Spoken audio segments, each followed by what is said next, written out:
भारत माता की, भारत माता की, छत्रपती शिवाजी महाराज की, धर्मवीर छत्रपती संभाजी महाराज की, भारतरत्न डॉक्टर बाबासाहेब आंबेडकरांचा, हिंदवी स्वराज्याचे सरसंस्थापक छत्रपती शिवरायांना मानाचा मुजरा करतो। भारतीय राज्यघटनेचे शिल्पकार भारतरत्न डॉक्टर बाबासाहेब आंबेडकर यांना मानवंदना अर्पित करतो आणि ज्यांनी आपल्या सर्वांना संदेश दिला, भिऊ नकोस, मी तुझ्या पाठीशी आहे, असे सद्गुरू स्वामी समर्थ यांच्या चरणी या ठिकाणी नतमस्तक होतो। आज मंचावर उपस्थित ज्यांच्या कार्यकर्तृत्वाने आजचा कार्यक्रम आपल्या सर्वांना पाहायला मिळतोय, ज्यांनी खऱ्या अर्थानं या ठिकाणी पाणीदार आमदार म्हणून आपली प्रतिमा उभी केली,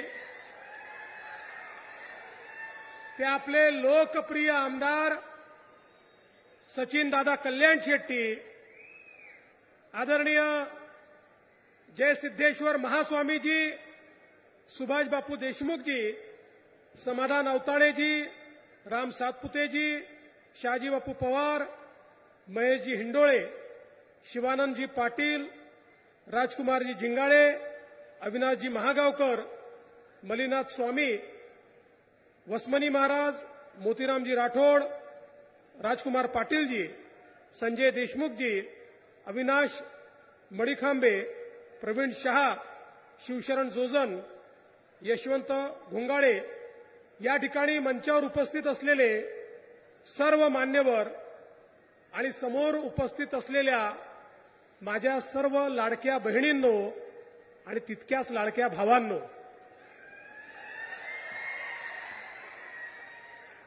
आज अतिशय आनंदाची गोष्ट आहे की विविध विकासांच्या कामाचं भूमिपूजन आपण करतो आणि कामांची यादी इतकी मोठी आहे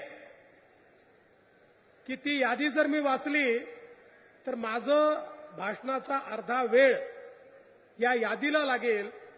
पण मला एका गोष्टीचं समाधान आहे, आनंद आहे, सचिन दादा कल्याण शेट्टी यांना उमेदवारी दिल्यानंतर या ठिकाणी मी आलो होतो।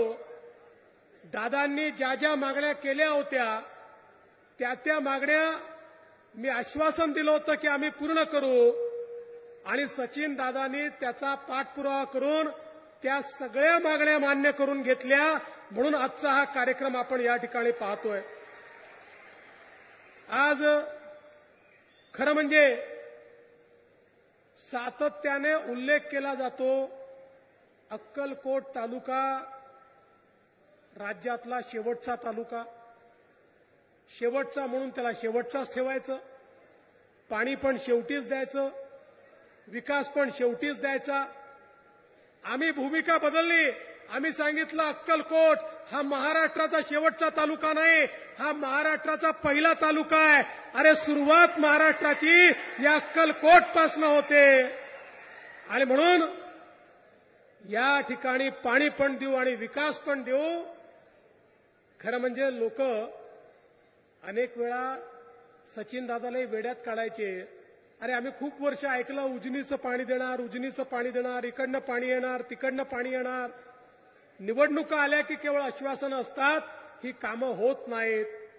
पण सचिन दादांच्या नेतृत्वात ते काम या ठिकाणी झालं देखील, त्याला पैसे लाभले देखील, त्याचं भूमिपूजनही झालं, जलपूजनही या ठिकाणी आपण करतो।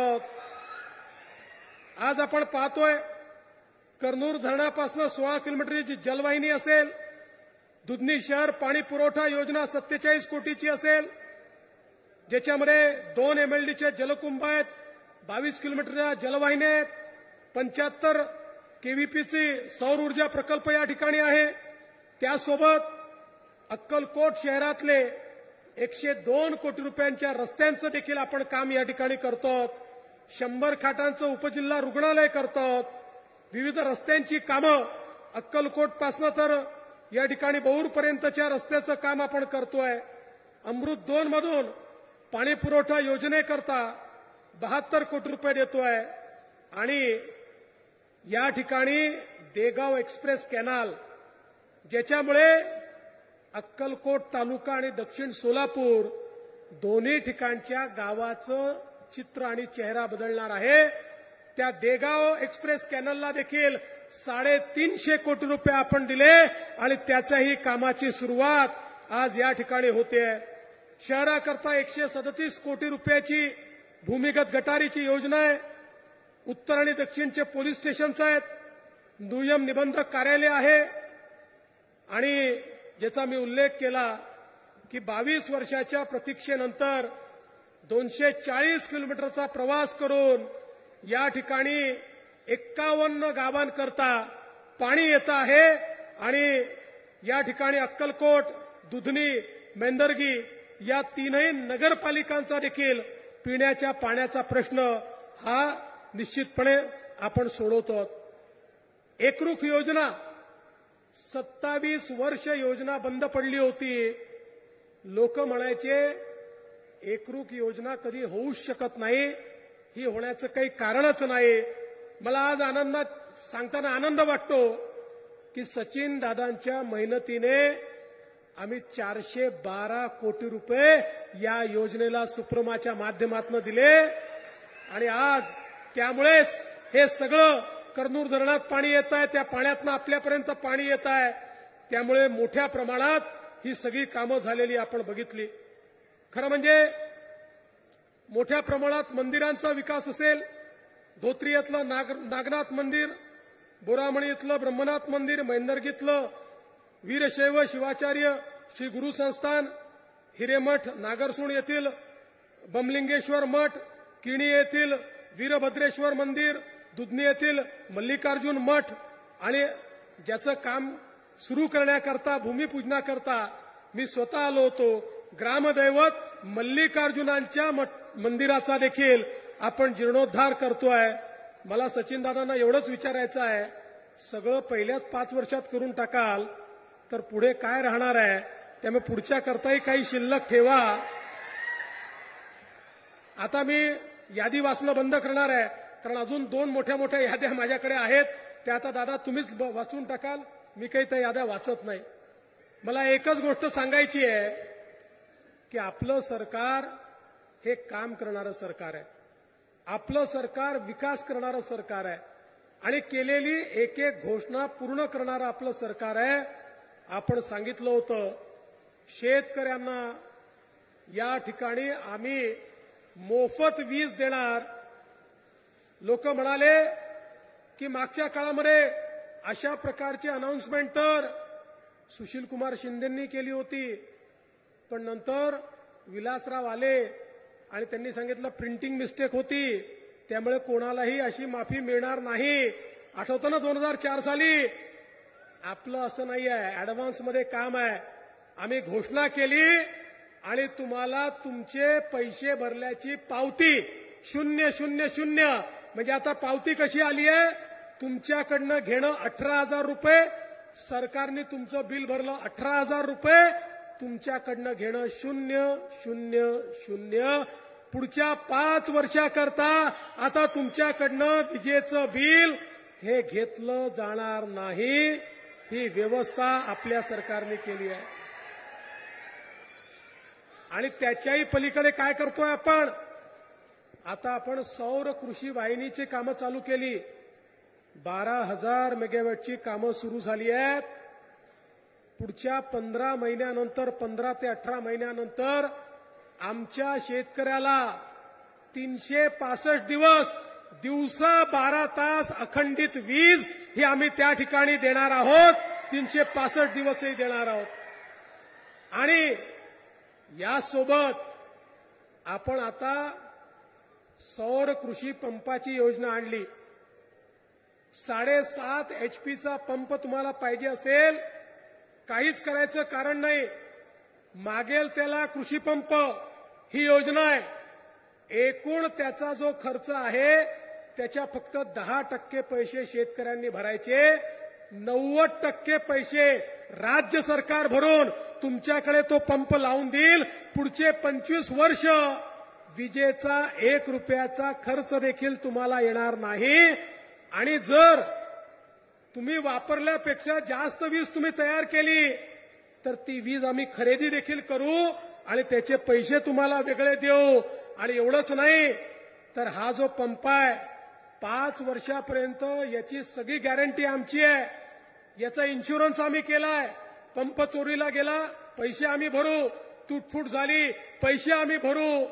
त्यामुळे शेतकऱ्याने हा पंप लावायचा आणि 25 वर्ष विजेचं बिल काय असतं हे विसरून जायचं. अशा प्रकारची योजना आता आपल्या सरकारने या ठिकाणी आणलेली आहे. शेतकऱ्यांकरता काम करणारं आपलं सरकार आहे. आज आपण 1 रुपयात पीक विमा दिला. 8,000 कोटी रुपये शेतकऱ्यांच्या खात्यामध्ये त्या ठिकाणी देण्याचं काम आपण केलं आहे. आपल्याला माहिती आहे किसान सन्मान योजनेसोबत आपण नमो किसान सन्मान योजना चालू केली. 12,000 रुपये शेतकऱ्यांच्या खात्यामध्ये आपण त्या ठिकाणी थेट देतो. एकीकडे शेतकऱ्यांकरता केलेल्या विविध योजना आहेत आणि दुसरीकडे आमच्या सगळ्या लाडक्या बहिणी या ठिकाणी बसलेल्या आहेत. आपल्या देशाचे प्रधानमंत्री माननीय मोदीजींनी सांगितलं आपल्याला भारत हा विकसित भारत तयार करायचा असेल तर आपल्याला आपल्या लोकसंख्येच्या 50% हिस्सा असलेल्या ज्या महिला आहेत या महिलांना आपल्याला आर्थिक केंद्रस्थानी आणि सामाजिक केंद्रस्थानी आणावं लागेल तरच भारत पुढे जाईल. आणि मग मोदीजींनी अनेक योजना सुरू केल्या. बेटी बचाओ बेटी पढाओ पासनं तर लखपती दीदीपर्यंतच्या योजना. मला सांगताना आनंद वाटतो परवा आम्ही जळगावला लखपती दीदी संमेलन घेतलं. त्याच्यामध्ये 11 लाख महाराष्ट्रातल्या महिला अशा होत्या की ज्यांनी मोदीजींच्या योजनेतनं व्यवसाय सुरू केला आणि आता वर्षाला 1 लाखाच्या वर त्या पैसा कमावतात. कोणी 2 लाख कमवतं, कोणी 4 लाख कमवतं, कोणी 8 लाख कमवतं. एक महिला मी तिच्याशी बोललो, ती म्हणाली भाऊ 2-3 वर्षापूर्वी 4 वर्षापूर्वी मी घरगुती महिला होती. मोदीजींच्या 2-3 योजनांचा फायदा घेऊन बचत गट तयार करून मी त्या ठिकाणी काम सुरू केलं. आता वर्षाला मी 12 लाख रुपये कमवते आणि जवळपास 25 महिलांना मी काम देते. मी काम मागणारी होती आता काम देणारी झाली. अशा प्रकारे 11 लाख केले आहेत. पुढच्या काळामध्ये 25 लाख करायचे आहेत. आणि मग हळूहळू आमच्या इथे बसलेल्या सगळ्या महिलांना माझ्या बहिणींना आम्हाला लखपती दीदी करायचं आहे. 1 करोड लखपती दीदी या महाराष्ट्रामध्ये करण्याचा निर्धार आपण या ठिकाणी केलेला आहे. आपल्याला माहिती आहे आपण लेक लाडकीसारखी योजना आणली. या योजनेच्या अंतर्गत घरी जर मुलगी जन्माला आली तर मुलीच्या जन्माचं स्वागत झालं पाहिजे. मुलगी जन्माला आली की 5,000 रुपये, ती पहिल्या वर्गात गेली की 5,000 रुपये, ती 4थ्या वर्गात गेली की 7,000 रुपये, ती 7व्या वर्गात गेली की 7,000 रुपये, ती 11व्या वर्गात गेली की 8,000 रुपये, ती 18 वर्षाची झाली की 75,000 रुपये. असे 1 लाख रुपये ज्यांच्या घरी मुलगी जन्माला येईल त्या घराला देण्याचा निर्णय आपण केला. आणि अनेक घरांमध्ये गेले 1 वर्ष हे पैसे देणं आपण सुरू केलेलं आहे. एवढंच नाही तर आमच्या लाडक्या बहिणींकरता आम्ही एसटीच्या प्रवासामध्ये 50% सवलत दिली. आता महिलांना 50%च तिकीट लागतं. ज्यावेळी हा निर्णय घेतला एसटी विभागाचे लोक सगळे आमच्याकडे आले आणि येऊन त्या ठिकाणी म्हणाले साहेब अशा प्रकारचा निर्णय करू नका, आमची एसटी डबघाईला येईल. आम्ही सांगितलं निर्णय घ्यावा लागेल. 1 महिन्यापूर्वी ते सगळे लोक आले, म्हणाले साहेब काय उत्तम निर्णय झाला. आम्ही म्हटलं अरे तुम्ही तर रडत होतात. म्हणाला नाही इतक्या महिलांनी प्रवास चालू केला की आमची तोट्यात असलेली एसटी आता फायद्यामध्ये आली. ही ताकद आमच्या माता भगिनींची आहे. आता तर परिस्थिती अशी आहे आमच्या बहिणी आमच्या भाऊजींना सांगतात तुम्ही घरी बसा, तुम्ही तालुक्याला किंवा जिल्ह्याला गेले तर पान तंबाखू खर्रा काय काय व्यसन करता, तिकीटे दुप्पट लागतं, खिशातले पैसे खर्च करून येता. आम्ही गेलो अर्ध्या तिकिटात जाऊन पैसे वापस घेऊन येतो. त्यामुळे आता तुम्ही घरी बसा, आता आम्ही जातो. अशा प्रकारे आमच्या बहिणींनी सांगणं सुरू केलं आहे. बरोबर आहे ना बहिणींनो? आणि यासोबत मुख्यमंत्री माझी लाडकी बहीण योजना, या योजनेच्या अंतर्गत आपल्या बहिणींना 1500 रुपये महिना देणं आपण सुरू केलं. मी बघत होतो एकट्या या मतदारसंघामध्ये 94,000 बहिणींच्या खात्यामध्ये पैसे चाललेले आहेत. 94,000 बहिणींच्या खात्यात हे पैसे चालले आहेत.